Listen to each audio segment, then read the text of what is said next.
Hey everyone, Ali Samana here with One Solar Solution, and we get a ton of questions about financing. So Samantha volunteered to ask us some of those questions that we get online, we get through training, we get on our website, we get people calling in. We thought, why not just make a video and answer a lot of those questions for you?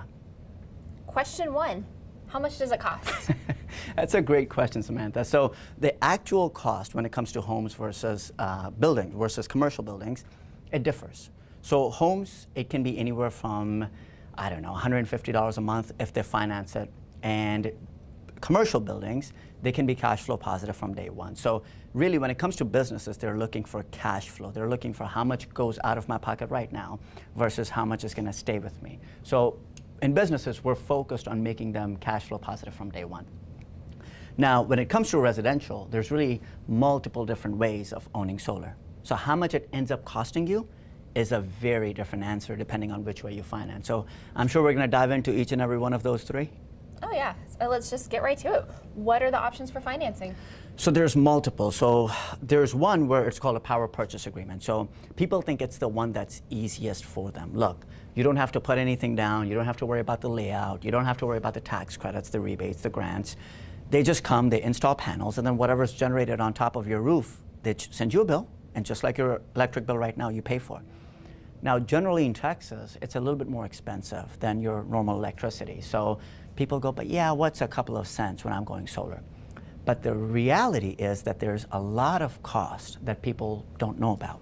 So what we're talking about is a power purchase agreement. One, a lot of those companies, if you look at their fine print, if you look at their details, they pretty much own your roof for all intents and purposes. So if you don't want panels on a certain side, you may not really have that option. So one, you really lose the autonomy. Second, now you're locked into a long-term agreement to buy power from this company, whether you want to or not.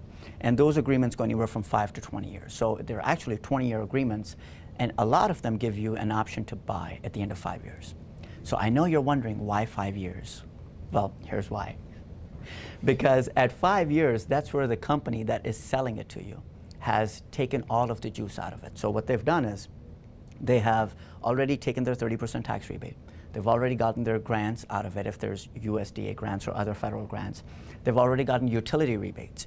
And 5 years is how long it takes to depreciate an asset. So they've depreciated as much as they can out of that system. And now that's all of the juice that they can get out of it. Plus you've paid them a bill for the last 5 years. Then they'll give you the option to buy it at whatever cost you guys have predetermined. And at that point, that money is more than just pure profit because they've already broken even and made a profit in the first 5 years. So who ends up getting the short end of the stick in power purchase agreements, even though there's a lot of discussion about, well, they're taking the risk and the consumer's not taking the risk. But who ends up getting the short end of the stick is the consumer, because the company ends up making a lot of money very fast and gets a very good return on investment. So what would be a better option for a consumer? Sure. So power purchase, you're just paying for power that's generated right on top of your roof. Then there's a couple of other options, right? There's lease, and then there's another option that I prefer and our company prefers.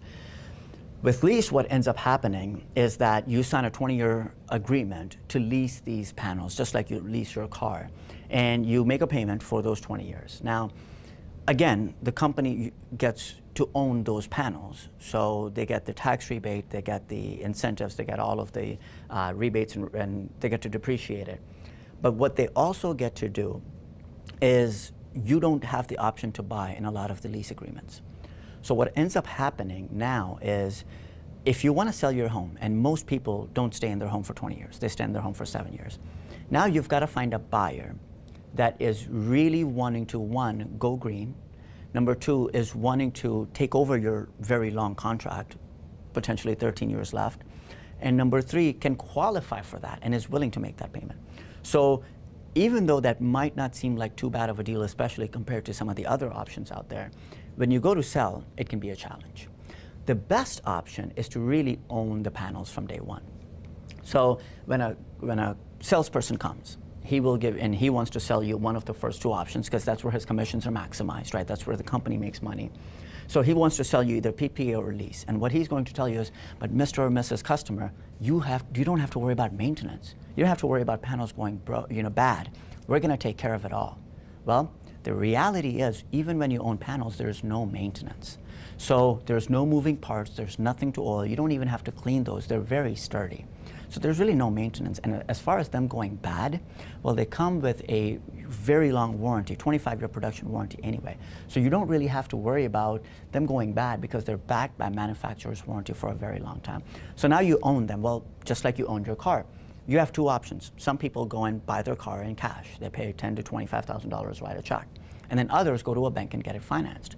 Well, same options apply here. You can either get it financed, either through your bank, through your credit union, through whoever, maybe the First National Bank of mom and dad, or you can just pay cash for it if you wanted to do that. If you're paying cash, what comes into play is ROI. What is my ROI going to be? We don't have a project that I remember that is at under 15% return on investment annually. Now, when you're looking at cash, what you're really looking at, economically speaking, is opportunity cost. I have money laying in the bank. I've got to do something with it. I can't eat money. I can't wear money. What do I do with it? So you can put it in the market, right? So you have various options. S&P has averaged about 10% over the last 100 years or so. But S&P comes with some inherent risk, at least short-term risk. So at that point you go, well, I want to go into the bonds market. I don't want to lose money. And now you're looking at maybe 2 or 3% return, 4% return. If you even want to go safer than that, you could go treasury or savings. And savings, you don't even get 1%.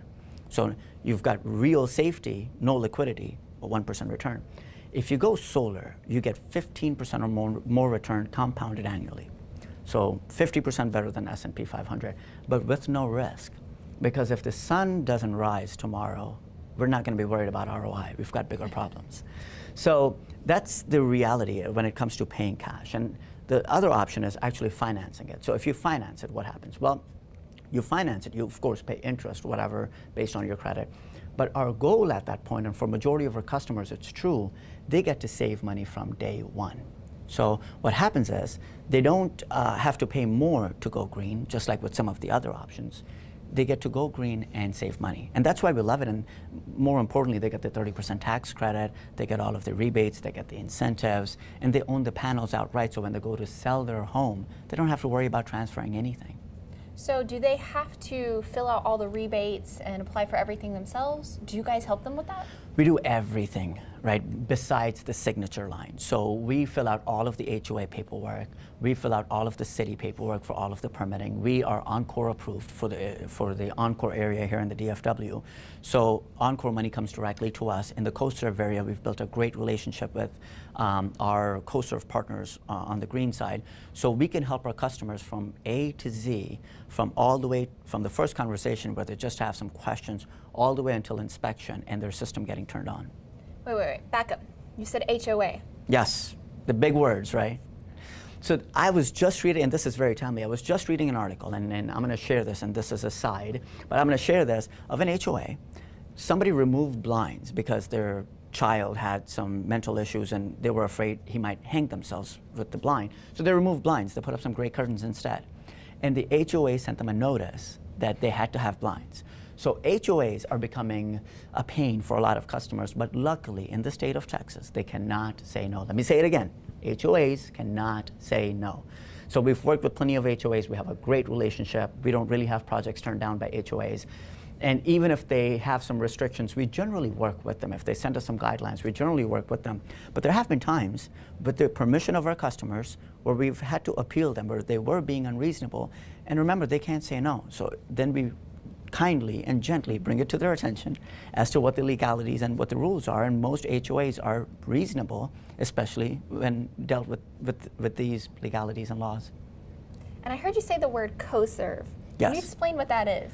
Yes, so CoServe is a co-op. So what that means is if you buy a home that is serviced by CoServe, you do not have the option to change electric providers. You have CoServe for better or for worse, in sickness and in health, till death or home sale do you apart. So yeah, you're stuck or happy to have CoServe at that point.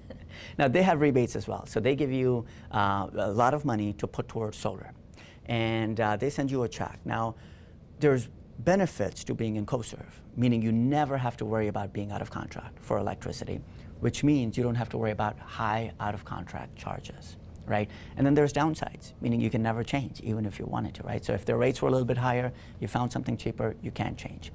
Having said that, we have to deal with their rules and regulations when installing solar. And we're very comfortable. We've done several installs in the CoServe market, and we've built a very good relationship with them, just as we have with Encore and other market. So, bottom line, if you were to go in and buy solar panels, when do you actually start getting your money back? When does your electric bill disappear? Very good question. So we aim for 70 to 90% of your bill being gone. That's a pretty big That's savings. huge, especially Yes. in Texas. Absolutely, right? And we have bigger homes, and we use a lot of AC. Everything's bigger here. Everything is bigger in Texas. So we aim for 70 to 90% of the bill gone, right? Now, if you paid for it in cash, that's where the ROI comes into play, about 15% or more. So you're breaking even in about 5 years, give or take. If you Pretty fast. That's 5 very years. fast. Remember, the panels are warranted for 25 years. So you've got another 20 years of free energy being generated right on top of your home, right? Then the other part comes in if you finance it.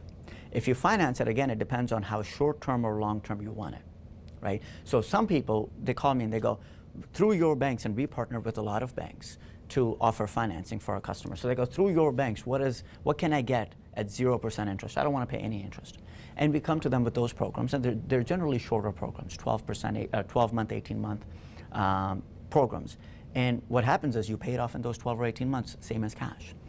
And then you have the option of 5-year note, 10-year note, or whatever you choose, up to 10 years. But here's the thing. If you finance your car for 10 years, that's not a good idea. And the reason that's not a good idea is because your car may not last 10 years. No, and then you have all the interest payments, right? That's exactly right. And it's an additional expense onto what you were doing. See, if you're paying $300 for a car right now, generally we move up economically. What you're going to do is now you're going to go buy a $500 car, right? We look at monthly payments. With solar, it's the other way around. You're already paying your electric bill. It's not an additional expense. So even if you finance it for 10 years, even if you have interest that you're paying for 10 years, well, you were going to pay that money to the electric company anyway. If you did nothing today, we're still going to have a bill 10 years from now when it comes to electricity. So it's not like you weren't going to use electricity in 10 years from now. It's not like you were going to find a different way or live in a cave somewhere. You're going to need electricity 10 years from now. So why not just pay it off, get a loan, pay it off in 10 years or less, and then have free energy for the next 15 years, at least the life of the system. I've heard of people actually getting checks from the electric company. Is that really true? That Can is you do that? really true. And yes, you can do that as long as you're in the deregulated market. What that means is Encore, where you can select your provider, you can get checks. So what happens is if you overproduce, you either get a credit on your bill or they simply mail you a check. So it's a very neat program. Our goal, though, with the understanding, our goal is to minimize how often they go negative. Because remember, your ROI, we're a numbers and dollars and cents company, right? We want ROI. We want, I come from a business background, my partner comes from a business background. We don't want people to overspend. So when you start overproducing, you're really leaving money on the table and your ROI is not maximized. So your ROI is truly maximized when you offset your own bill. So we aim to really lessen that. So it's not as exciting at that point, but we still have customers that get checks, a couple of times a year, 3 or 4 times a year. Wow, so that's impressive. Absolutely. One other thing that I thought we should bring up is for business owners. So business owners they're very numbers driven, they're numbers oriented, and if it makes dollars and cents, they want to, at that point, make a decision and do it. So there's a program in the state of Texas called the PACE program, Property Assessed Clean Energy Program. And really what it does is it has given the option, but not the obligation, the option of collecting loan payments for renewable energy program to taxing authorities, either city or counties, right? So county generally collects taxes from business owners once a year, city about once a quarter. So what happens is if a county's enacted the PACE program, with your property tax bill, now you're gonna get your payment, your bill for solar energy, your loan payment for solar energy, and it's a line item on your taxes. So when you do that, at first it's really simple, but you've got to kind of look beneath the surface to find the hidden genius. So this is all about financing. Solar is really, we're in the business of finding the most affordable way where it makes sense, right? We're really in the financing business. So like I said, you've got to kind of look beneath the surface. So great, taxing authorities do it. What is the impact of this program. So now what happens is, if I'm a third-party bank, I know as a business owner you cannot default on your loan. That's not going to happen. So if you default on your loan, there's a tax lien. And I cannot have a better guarantor than a taxing authority, right? So now what ends up happening is I know I'm going to get my money back. If I'm going to get my money back, instead of giving you a loan for 5 years with high interest rate, now I can give you a loan for 10, 15, 20, 25 years at a low interest rate because my risk is mitigated. And you know that those panels are warranted to last for 25 years. So again, it's not like your car where it's going to break down 5 years or 6 years or 7 years from now. You're getting your money's worth there. So one of two things end up happening. With the PACE program, from the business owner's point of view, they've got an expense. They've got a cash flow, right? They've got expenses that are going out every month. They've got income that's coming in every month. So what I've got to focus on is how do I keep that cash flow the same or maybe even help that cash flow? So I'm going to give you an example. There's a gas station owner that we worked with in PACE program. What ended up happening, he had two options. He could either take all of the credits and pay off the loan, a part of the loan, the 30% tax rebate and others. And if he did that, he was going to save a little over $2,000 a year annually on one of his gas stations. Wow. Now, he saves that $2,000, but there's another key thing. He pays his electric bill every single month. Remember, that's cash going out of the business. Mm-hmm. He pays his taxes once a year. What ends up happening is he can take that 30, 40, 50% saving, even put it in savings at 3%, and he just made 3% on the money that he was going to have to pay in electric bill. So that's one thing. Then the other thing is that, one, we're making his business cash flow positive, which increases his business value. But then there's the real hitter, which means that, remember, we talked about all of the rebates that he takes, and he pays off his loan. Well, he doesn't have to do that.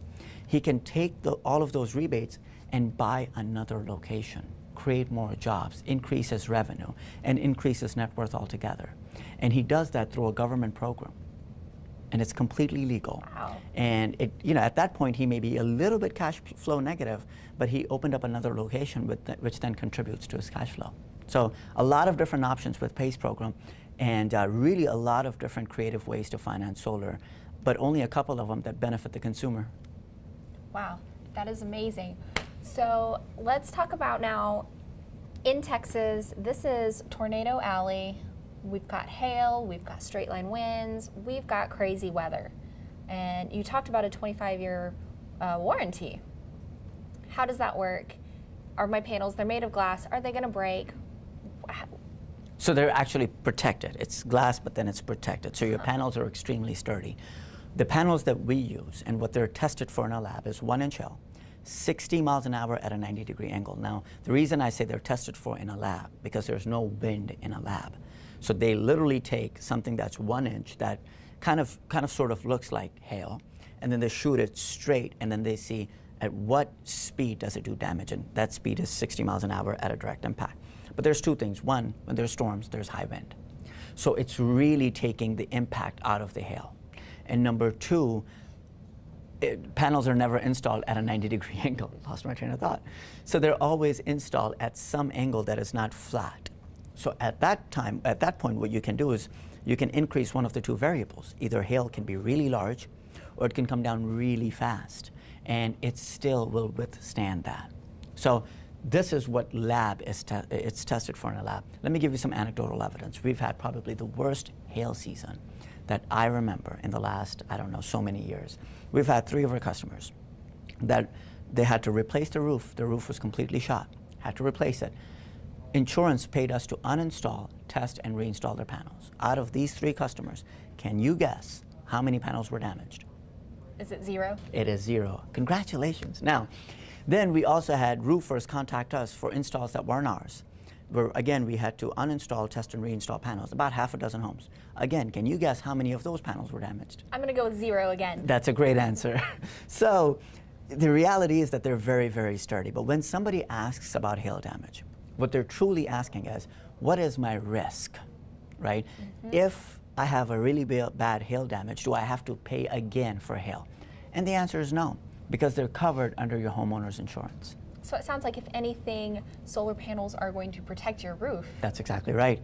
They're going to protect your roof. The number one cause to roof as far as damage is, it's not hail, mm-hmm. It is sun. So, and sun is almost 300 days a year, it seems, here in the state of Texas, and very hot nowadays.